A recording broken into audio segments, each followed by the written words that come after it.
이어서 탐사 보도 뉴스 프리즘이 방송됩니다.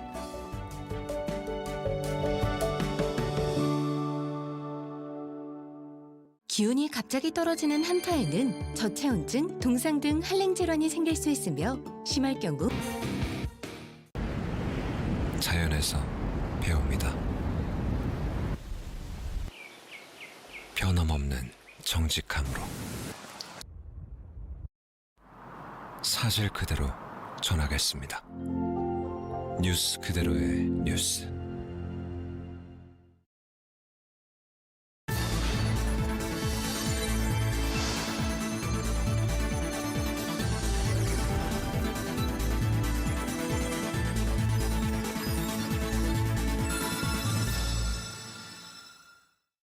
타이어뱅크다. 혜택도 크다. 빅세일 페스타. datsun 타이어 보상받고 3+1 교체하자. 타이어를 바꾸면 더파인 프리미엄.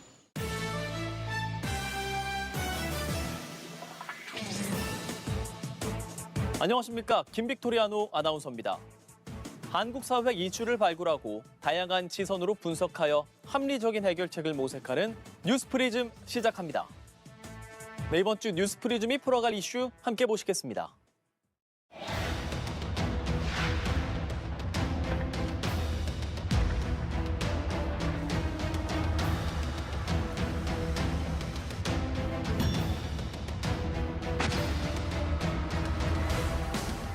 係咁解啫，太凄涼啦。因為有識嘅人就更加心痛。其實呢啲新聞咧，我係痛到咧唔敢睇、唔敢知，睇得唔使咁。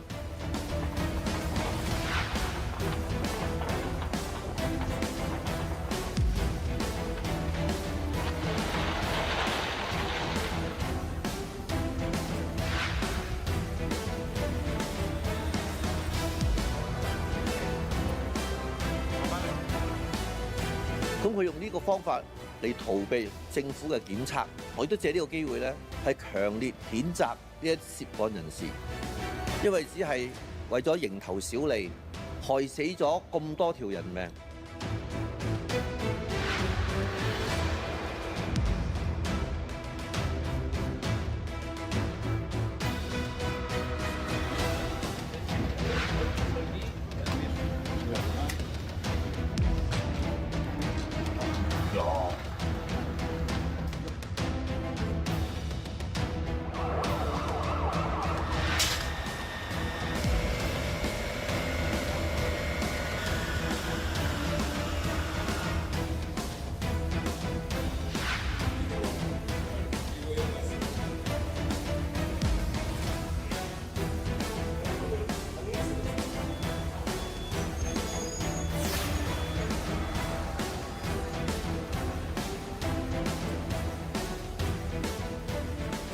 지난달 홍콩에서 발생한 아파트 화재 참사, 그 원인으로 난연 기준을 충족하지 못한 그물망과 가연성 자재 등이 지목됐는데요. 홍콩 내에선 건물 개보수 업계 입찰 담합 등 부패가 있었다는 지적이 나왔습니다. 김지수 기자입니다. 홍콩 아파트 화재 참사 추모 현장에 놓여진 꽃들이 당국의 지시로 하나둘 치워집니다. 최소 160명이 하고 진화에만 이틀이 걸렸던 이번 화재는 1948년 창고 화재로 176명이 숨진 이후 홍콩에서 발생한 가장 큰 규모의 인명피해로 기록됐습니다. 홍콩에선 2022년 말 기준으로 약 9,600개, 전체 건물의 5분의 1 이상이 지은 지 50년 이상 된 건물로 보수가 필요한 상황입니다. 앞서 홍콩 당국은 독립위원회가 건축 안전, 이해충돌 문제, 안전 기준 등에 대한 조사를 할 것이라며 누구든 끝까지 책임을 묻고 추궁하겠다고 밝혔습니다. 연합뉴스TV 김지수입니다. 홍콩 아파트 화재 참사의 원인으로 가연성 물질이 꼽히고 있는데요. 그럼 우리나라에서는 어떨까요? 아직까지 고층 건축물 101곳이 가연성 외장재를 사용하고 있는 걸로 확인됐는데요. 대책 마련이 필요하다는 지적이 나옵니다. 김태욱 기자입니다. 대나무 비계가 마치 불쏘시개 역할을 하며 피해를 키운 홍콩 아파트 화재 참사. 건물 외벽을 중심으로 빠르게 불이 번지면서 150명 넘는 사망자가 발생했습니다. 2017년 6월 영국 그렌펠 타워 화재 역시 외벽을 타고 불이 솟구치면서 72명이 목숨을 잃었는데 피해를 키운 원인 중 하나로 저가의 가연성 외장재가 지목됐습니다. 행정안전부는 전수조사를 마친 뒤 불연성 외장재 교체 등을 지원할 방안을 검토하겠다고 밝혔지만 사업 검토와 예산 편성 등 넘어야 할 과제가 적지 않습니다. 연합뉴스TV 김태욱입니다. 초고층 건축물 기준은 층수가 50층 이상 또는 높이가 200m 이상입니다. 서울 송파구의 롯데월드타워가 555m, 123층, 부산 해운대 LCT 랜드마크 타워가 411.6m, 101층이 가장 대표적인 초고층 건물이죠. 네, 우리나라의 초고층 건물 지역별로 살펴보겠습니다. 서울은 27개, 부산 42개, 대구 17개, 인천 23개, 그리고 대전 8개, 경기 19개 등으로 전국에 140개소가 있습니다. 지난 5년간 18.6개소가 증가한 겁니다. 최근 5년간 초고층 건물에서 발생한 화재는 총 221건입니다. 전체 화재의 0.1%로 사망 4명, 부상 16명으로 집계됐습니다. 지난 2020년과 2021년 코로나19의 영향으로 감소됐다가요. 22년과 23년 사회적 거리 두기 해제로 화재가 증가한 걸로 나타났습니다. 이렇게 높은 건물에서 불이 나면 어떻게 진화할까요? 소방 고가차, 드론, 헬기 등의 방법이 있지만 가장 효과적인 진화 방법은 건물 내부의 소방 시스템을 이용하는 거라고 소방당국은 설명합니다.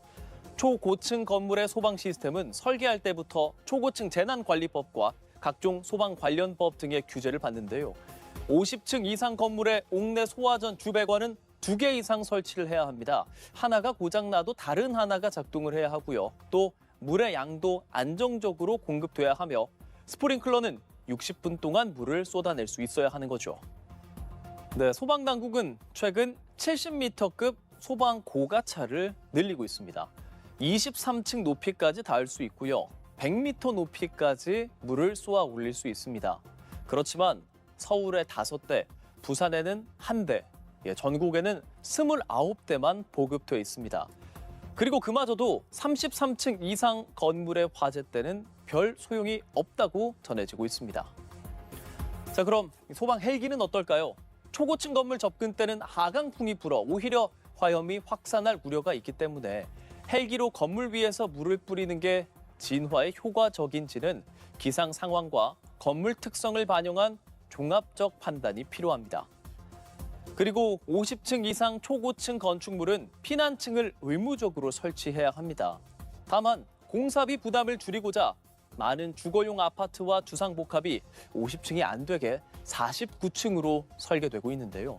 즉, 대형 화재 시에 대피 공간 부족 문제가 발생할 수 있다는 전문가들의 지적이 나오는 지점입니다.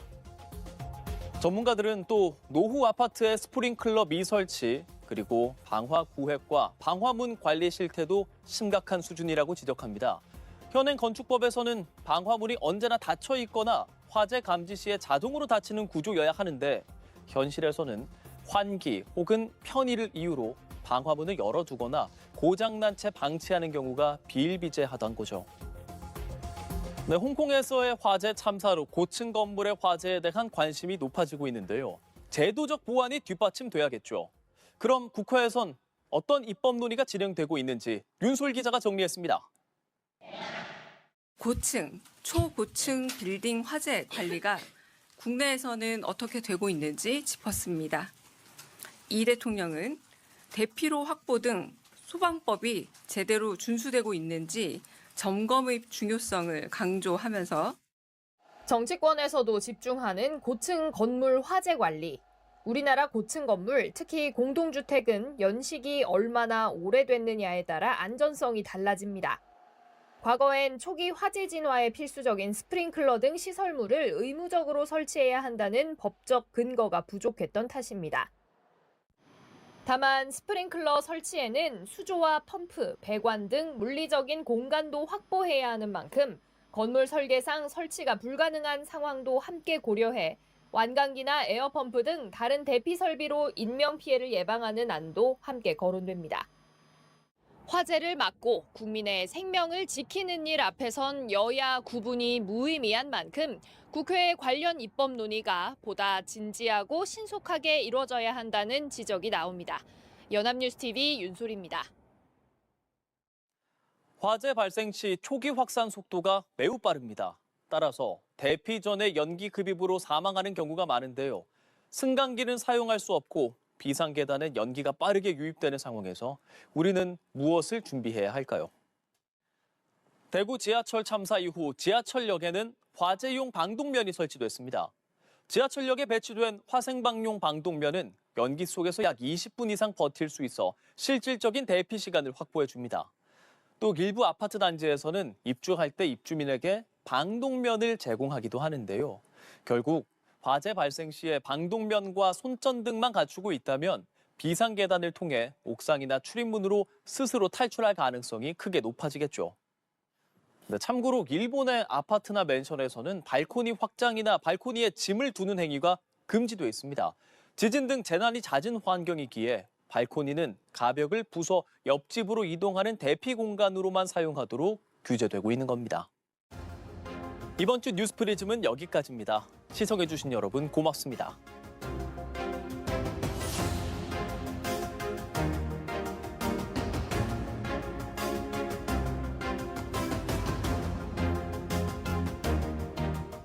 여명천사 여808 이어캔 판매 기자 세계로 수출하는 여명808 정말 좋아요.